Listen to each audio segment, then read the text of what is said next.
Olá, sabe, conflito no trabalho, a gente logo pensa que é um problemão, algo para fugir, né? Mas e se a gente olhasse por outro ângulo?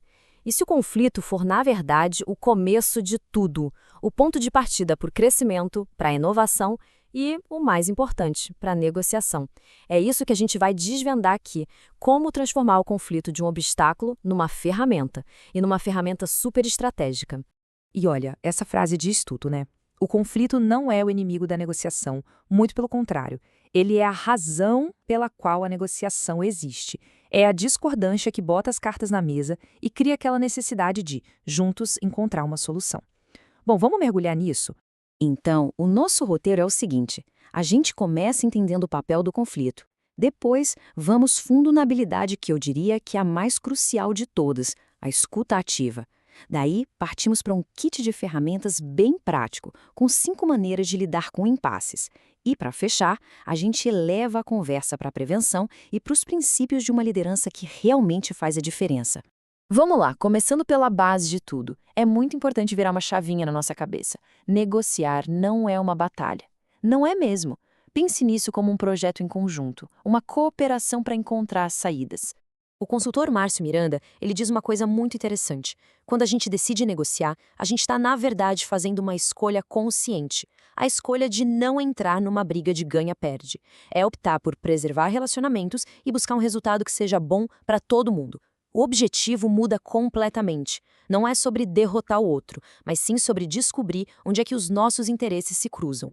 Agora, atenção, porque antes de qualquer técnica, de qualquer estratégia, tem uma habilidade que é o alicerce de tudo para um líder, a tal da escuta ativa.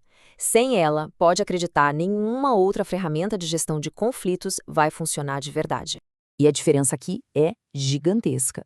Ouvir, a gente ouve passivamente. O som entra.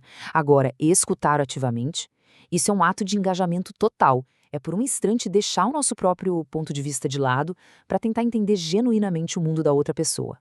Essa é a chave que destrava qualquer negociação. E aqui fica claro por que a escutativa é tão poderosa. O Richard Salen mostra pra gente que quando praticamos isso, não estamos só coletando informações, mas estamos construindo uma ponte.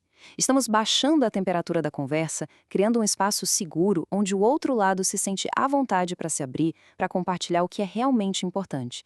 É nesse ponto que a solução começa a dar as caras. Ok, agora que a gente já tem a base da escutativa bem firme, vamos para a parte prática. Existem vários tipos de conflito, né? E um bom líder sabe que não dá para usar a mesma solução para tudo. É preciso ter um verdadeiro kit de ferramentas à mão.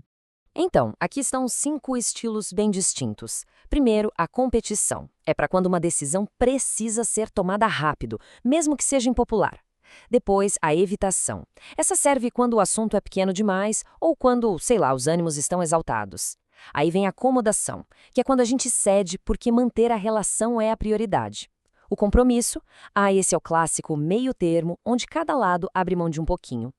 E por fim, a cooperação, o cenário ideal, trabalhar junto para achar uma solução criativa onde todo mundo sai ganhando de verdade.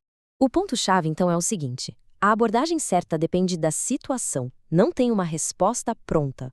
O que os grandes líderes fazem é juntar essas táticas com uma inteligência emocional afiada. Eles escutam para entender de verdade, não só para pensar no que vão responder em seguida. Eles pegam aquela energia negativa do conflito e transformam em combustível para achar a solução. Até agora, a gente falou muito sobre como reagir aos conflitos. Mas os melhores líderes, eles não são só bombeiros que apagam incêndios. Eles são arquitetos. Eles constroem uma cultura que evita que o fogo comece.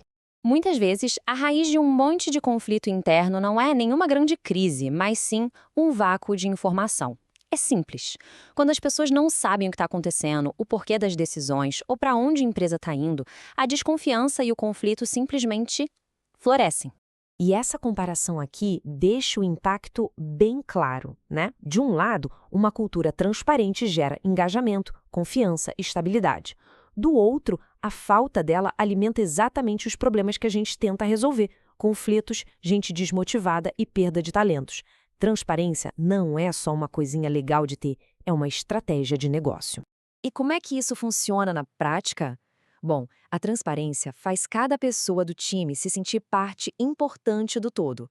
Quando a informação flui, as pessoas entendem o seu valor e se sentem donas dos objetivos também. E a ética? A ética é a regra do jogo, que garante que essa comunicação seja sempre respeitosa e profissional.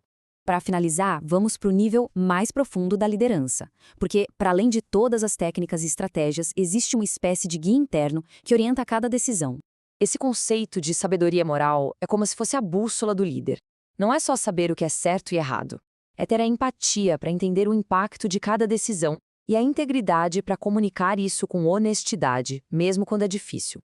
É essa sabedoria que constrói confiança e sucesso no longo prazo. E aqui está a mensagem final, talvez a mais poderosa de todas.